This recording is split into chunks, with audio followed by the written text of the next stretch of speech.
અમરેલી લેટરકાંડ મામલે વધુ 24 કલાક ધરણા રાખવાની પરેશ ધાનાણીની જાહેરાત છે અને સાથે જ આવતીકાલે અમરેલી બંધ રાખવાની પણ ધાનાણીની અપીલ છે। આજે રાજકમલ ચોકમાં ધાનાણીના 24 કલાકના ધરણા પૂર્ણ થયા છે, જ્યાં તેમણે પાયલ ગોટી સાથે બનેલી ઘટના અંગે પોલીસ અને રાજકીય નેતાઓ પર પ્રહાર કર્યા।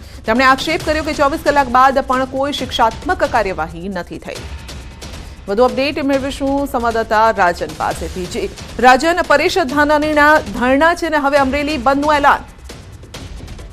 બિલકુલ સંધ્યા, આ લડાઈ લાંબી ચાલે તે પ્રકારના અણસાર વર્તાઈ રહ્યા છે, કારણ કે ગઈકાલે સવારે 10:30 જે રીતે પરેશ ધાનાણીએ 24 કલાકના ધરણાની જાહેરાત કરી હતી, હવે વધુ 24 કલાક આ ધરણા લંબાવવાની તેમણે જાહેરાત કરી છે। તેની પાછળનું કારણ તેમણે દર્શાવ્યું છે કે ગત 24 કલાકના ઉપવાસ દરમિયાન સરકાર દ્વારા કોઈ શિક્ષાત્મક પગલાઓ લેવામાં નથી આવ્યા, એટલે હજુ વધુ 24 કલાક હું ઉપવાસ કરીશ।